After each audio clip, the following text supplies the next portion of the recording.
Praise the lord. దేవుని నామ స్తోత్రములు. ఈరోజు దేవుని యొక్క వాక్యం నుంచి కీర్తన గ్రంథము 18వ కీర్తన 33వ సంకీర్తన, book of Psalms number 18 verse 33.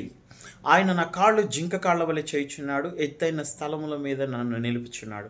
He made my feet like the feet of a deer and set me secure on the heights. ప్రియ దేవుని బిడ్డ, మనం చూస్తున్నాం కొండల్లో ఉండేటువంటి జింక ఏ విధంగా అయితే రాళ్లను, అదేవిధంగా స్లోపీ అయినటువంటి జారిపోయేటువంటి తన కాలు కూడా పెట్టలేనటువంటి భయంకరమైన జారేటువంటి పరిస్థితుల్లో, తను ఎక్కలేని పరిస్థితిలో కూడా అదేం చేస్తుంది అంటే అంచుల మీదే, రాళ్ల మీద ఉన్నటువంటి అంచుల మీదే అది పైకి ఎక్కాలని ప్రయత్నిస్తుంది. అదేవిధంగా ఉన్నత స్థలానికి ఎక్కి చేరుతూ ఉంది. ప్రియ దేవుని బిడ్డ, ఈ రోజున ఇది ఆత్మీయంగా కనబడుతూ ఉన్నది.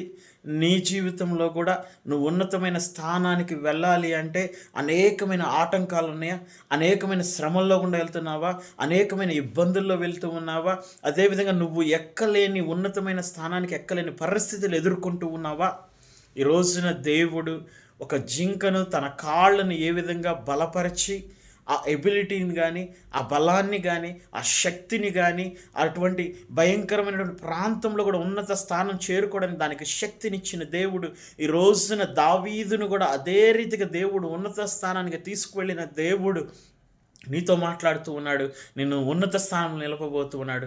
నీ పరిస్థితులు ఎంత దారుణంగా ఉన్నా, భయంకరంగా ఉన్నా, ఎటువంటి పరిస్థితుల్లో ఉన్నా సరే దేవుడు అంటూ ఉన్నాడు కదా, దావీదును నడిపిన దేవుడు నిన్ను కూడా నడిపించబోతున్నాడు. నీ కాళ్ళను బలపరచబోతున్నాడు. నువ్వు ఉన్నత స్థానానికి వెళ్ళడానికి నీకు ఆ సామర్థ్యాన్ని కలుగ చేయబోతున్నాడు. నీకు శక్తిని ఇవ్వబోతున్నాడు. నిన్ను బలపరిచి నిన్ను ఉన్నత స్థానంలో నిలబెట్టబోతున్నాడు. కాబట్టి దేవుని మీద విశ్వాసం ఉంచండి, నమ్మకం ఉంచండి.